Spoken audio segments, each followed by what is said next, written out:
आइए हम इनसे बातचीत करते हैं। नमस्कार जी। सत साहिब जी। थोड़ा हमारे दर्शकों को अपना परिचय दीजिए, कहाँ से आए हो आप? मैं गुड़गांव से आया हूँ, नारायण दास मेरा नाम है जी। तो एक बात बताओ, आज आप सतलोक आश्रम धनाना धाम में पहुंचे हो, यहाँ आने का उद्देश्य क्या आपका? उद्देश्य ये है जी, हमने संत रामपाल जी महाराज परमात्मा से नाम ले रखा है और परमात्मा के नाम शरण में आने के बाद मुझे अनेकों लाभ हुए हैं। उससे पहले आप क्या भक्ति करते थे और क्या आपका इनकी शरण में आने का कारण रहा? उससे पहले तो जी हम राक्षस थे। मैं 10 साल की मैं मर्डर में सज़ा काट चुका हूँ। मेरे ऊपर 2 मर्डर के केस चल रहे थे। उसके आने के बाद मैंने गुरुजी से दीक्षा ली और 30-35 केस चल रहे थे, छोटे मोटे लड़ाई झगड़े के, चाकू के। नहीं, ये सच्चे थे या झूठे थे? ये सच्चे थे। मतलब आप इसी प्रवृत्ति के आदमी थे? फिर ऐसा मर्डर करने वाला, लड़ाई झगड़े करने वाला, जेलों में रहने वाला, फिर ऐसा हृदय परिवर्तन कैसे हुआ कि आप संत रामपाल जी महाराज जी की शरण में आए? भाई देखो, ये तो संत रामपाल जी महाराज की भक्ति में है। एक दोपहर में मैं बैठा हुआ था अपनी बैठक के बाहर, तो सफ़ेद कुर्ते पजामे में संत रामपाल जी महाराज दिखाई दिए और इशारा किया, बेटा चलो मेरे साथ। कब की बातें हैं ये बात है करीब 17 की बात है, शायद 2017 की। हाँ। मैं मुंडका आश्रम गया सीधा और जाते ही नामदान में बैठ गया। उन्होंने कुछ नहीं पूछा मेरे से और जो वो नियम बताने लगे, मगर मुझे पता है नियम सारे। मैं गुरु जी से। आपको ये नहीं पता था जिसको आप बता रहे हो, जो आपके सामने आए, वो खुद जेल में है 11 साल से? नहीं जी, मेरी भगतमंदी ने 2005 से नाम ले रखा था। मैं उनके साथ आश्रम जाता था, बड़वाड़ा आश्रम। अच्छा, मतलब उनसे पहले जानते हो आप संत रामपाल जी महाराज जी के बारे में? लेकिन इतनी दिलचस्पी कभी नहीं ली। लेकिन जब गुरु जी ने मेरे साथ चमत्कार किया तो मैं मान गया कि हाँ भाई, धरती पे संत है। वैसे मैं संत समझते थे और साधु होते हैं भाई, नाम तो काफ़ी संतों के सुने हुए थे हमने। तो संत रामपाल जी महाराज हाँ भी चमत्कारी संत है, करते हैं चमत्कार। मेरे बाकी केस थे सारे, वो डिसमिस हुए। एक नाम दीक्षा लेने के बाद? नाम दीक्षा लेने के बाद। अच्छा। कोई भी गवाह पे नहीं आया। खुद जो हवलदार थे वो एसीपी बन गए। एसीपी बनने के बाद मुझे कहते हैं, नारायण केस खत्म करा ले, उन गवाह को बुला ले। मगर जी मैं कहाँ से लाऊं गवाह बुला के, मैं तो जानता नहीं गवाह को। आपने गवाह बनाए होंगे, वो आप लाओ ढूंढ के। कहता नहीं, तूने कहीं उनको छुपा दिया, तू ही लेगा, इन केस को खत्म करा। हम रिटायरमेंट आने को आ रहे हैं, हम रिटायरमेंट के बाद भी कोर्ट में धक्के खाएंगे इन केसों के चक्कर में। मैंने गुरु जी को मन ही मन में प्रार्थना करी कि परमात्मा इस पिंड छुटवाओ मेरा इससे। धड़ाधड़ 2 तारीख पे जाते रहे, केस खत्म होते रहे। ये गुरु जी की बहुत बड़ी रजा हुई मेरे ऊपर। नहीं तो मैं भाई साहब, बड़ी अजीब सी बात बता रहे हो। मतलब संत रामपाल महाराज खुद जेल में है, वो खुद तो जेल से बाहर नहीं आ पा रहे, आप उनसे नाम दीक्षा लेने के बाद सारे केस फ्री करवा के बाहर आ गए हो। भाई देखो ना, संत रामपाल जी महाराज का एक तो उदाहरण ही है। देखो, आप न्यूज़पेपर पढ़ो, सोशल मीडिया पे देखो, न्यूज़ पे देखो, संत रामपाल जी महाराज पे इन्होंने अनेकों केस लगा दिए। आज तक एक भी पुलिस से एक भी केस साबित नहीं कर पाई। अच्छा। अब देख लेना कभी भी आप, एक भी केस आज तक साबित नहीं कर पाई। अभी संत रामपाल जी महाराज पे ये केस इन्होंने साबित किया है पुलिस ने। मैंने तो किए थे, चलो मैं आपके सामने हाँ भर रहा हूँ, मैंने किए थे और मेरे तो कागज भी हैं। लेकिन संत रामपाल जी महाराज की दया से मेरे ऊपर आज की तारीख में एक भी केस नहीं। अच्छा। और इसके अलावा आपको क्या लाभ हुए फिर? मैं जी नशेड़ी नंबर 1 था, मैं स्मैक पीता था। अच्छा। मैंने 30 साल स्मैक पी है। 55 साल मेरी उम्र है। मैं अंदर तिहाड़ जेल में था। तिहाड़ जेल में भी 10 साल मैंने रेगुलर नशा किया है, जहाँ पे माचिस की तिल्ली नहीं जा सकती, मेरे लिए नशा आता था वहाँ पे। अच्छा। हाँ जी।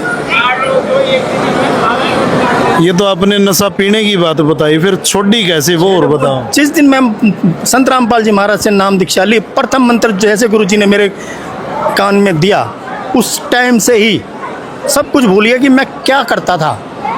मतलब ऑटोमेटिक ही पता नहीं क्या ऐसा हुआ। नहीं, मेरे परिवार वालों ने हजारों बार इलाज कराया है मेरा डॉक्टरों के पास, ले जाके अब भाई छूट जाएगी। कहीं ना कहीं फिर ये जो मर्डर करना, लड़ाई झगड़े करना, ये भी नशे का ही शिकार थे आप?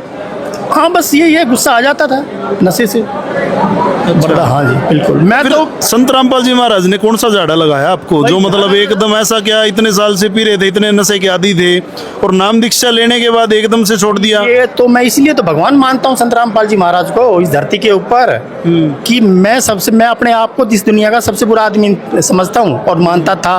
लेकिन जिस संत ने एक वाणी में मेरे सारे ऐप छुटा दिए और सारे मैं भूल बैठा हूँ।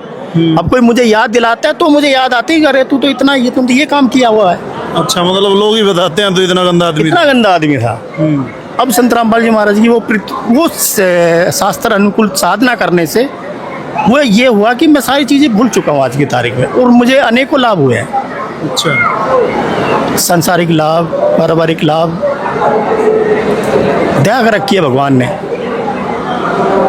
बार बार मतलब एक अंदर से एक भावुक से हो जा रहे हो, भावुक होने का क्या कारण है? कौन आता है जी? देखो, जो आदमी मर के जिंदा हुआ है तो वो तो भावुक है जी। मेरे को तो संत रामपाल जी महाराज ने जीवन दान दिया है ये, और मैं इसको कहीं भी लिख के कोरे कागज पे लिख के दे सकता हूँ। इस संत रामपाल जी महाराज भगवान ने इस दास को जीवन दान दिया है, नहीं तो अपनी तो कितनी बार 13वीं हो जाती है और कितनी बार गधे घोड़े कुत्ते बन जाते हैं।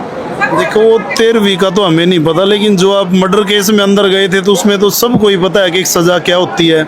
सारी उम्र आपकी अंदर निकल जानी थी, या अपना बेल पे भी आते अंदर बार होते रहते। रहता है सिस्टम। अब ये आप बता रहे हो कि संत रामपाल जी महाराज जी से नाम दीक्षा लेने के बाद अब सभी केसों में आप बरी हो चुके हो। बिल्कुल।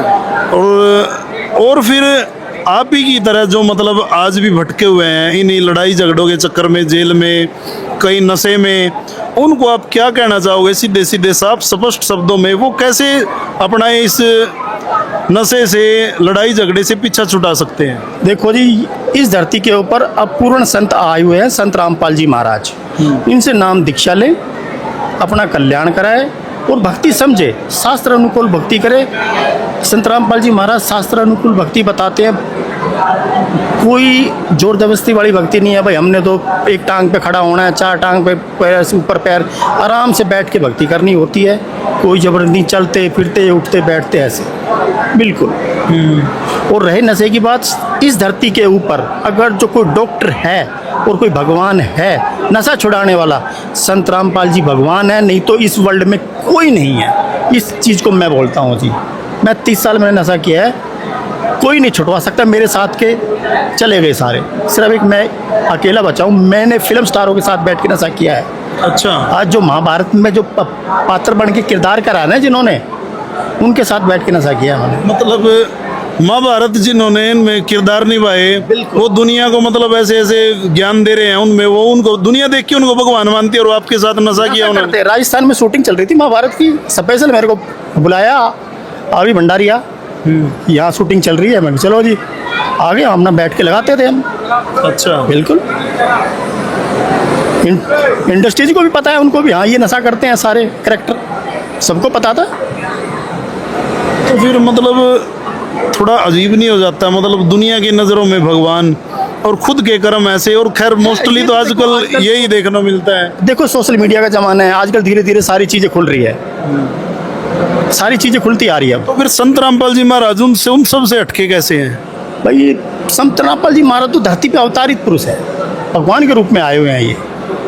ऐसे तो सभी बोलते हैं ना, सब अपने अपने गुरु को, इष्ट को भगवान बोलते हैं, सभी ऐसा कहते हैं। वही वो डिफरेंस मैं आपसे जानना चाहता हूँ कि दुनिया कैसे। देखो, मेरे और भी यार दोस्त हैं, उनको वो किसी अपने जाते रहते हैं अपने धर्म गुरुओं के पास। वो तो अपने गुरु को भगवान नहीं कहते, वो तो गुरु ही कहते हैं। फिर लोग ये कहते हैं कि संत रामपाल महाराज खुद को भगवान कहलवाते हैं। रामपाल जी महाराज ने आज तक अपने आप को भगवान नहीं कहवाया। देखो जी, मेरे को जीवन दान दिया तो मैं तो भगवान ही कहूँगा ना उनको। ये तो है। अब आपको जीवन दान किसी ने दिया था, आपके लिए तो वो भगवान है। वैसे भी हमारे देश में तो मदद करने वाले को भगवान बोला जाता है।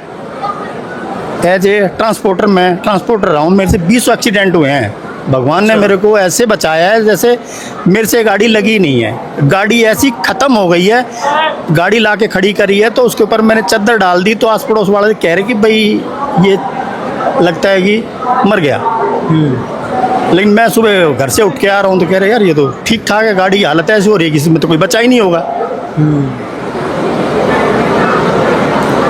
तो आखिर में हमारे दर्शकों को क्या कहना चाहोगे आप? भाई मैं तो हाथ जोड़ के दर्शकों को यही कहना चाहूँगा, संत रामपाल जी महाराज से नाम दीक्षा ले और अपना शास्त्र अनुकूल भक्ति करे, नियम मर्यादा में रह के। संत रामपाल जी महाराज इस धरती के ऊपर आए हुए हैं और उनसे नाम दीक्षा लें। एक थोड़ा मर्यादाओं का जिक्र आता है, संत रामपाल महाराज ऐसी कौन सी मर्यादा बताती हैं जो दुनिया को कड़वी लगती हैं, कठिन लगती हैं? देखो जी, इसमें तो एक दहेज ना लेना, ना लेना, ना देना, और बीड़ी पान तम्बाकू ये जैसे और जो ये तो सारी भक्तों- गलत चीज़ें ये तो तो है भक्तों के लिए वैसे वैसे भी- नहीं, भक्तों के लिए जगत के लिए भी हानिकारक है जी। अब बीड़ी तम्बाकू खाओगे तो कैंसर होगा, कैंसर नहीं होगा तो और 100 बीमारी लग जाती है। और देवी देवताओं की कौन सी भक्ति छुटवाते हैं? किसी की भक्ति नहीं छुटवाते थी, उन देव देवताओं की भक्ति शास्त्र अनुकूल करवाते हैं। मतलब जो विरुद्ध है वो छुटवाते हैं। बिल्कुल बिल्कुल, जो विरुद्ध है। अब मैं यहाँ से जय भोले जय भोले जय भोले, ये जय भोले के वो थोड़ी हुआ है।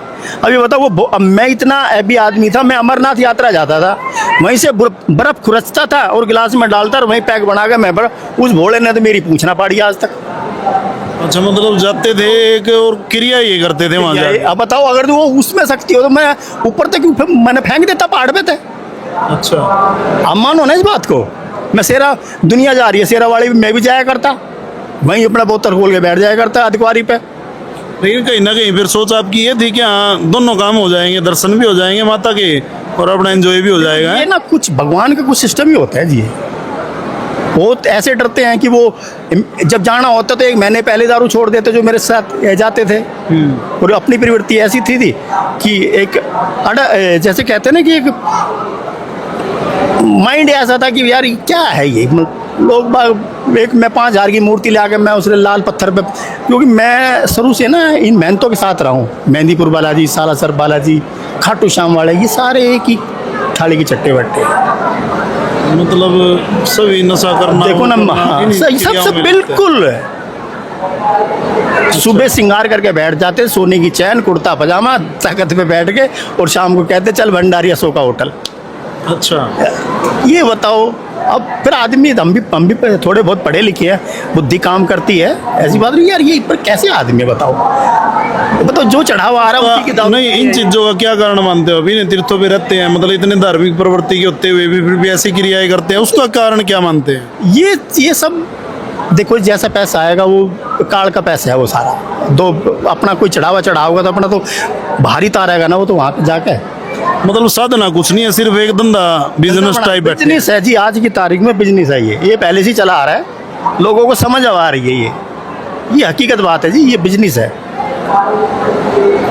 तो चलिए, ये थे हमारे साथ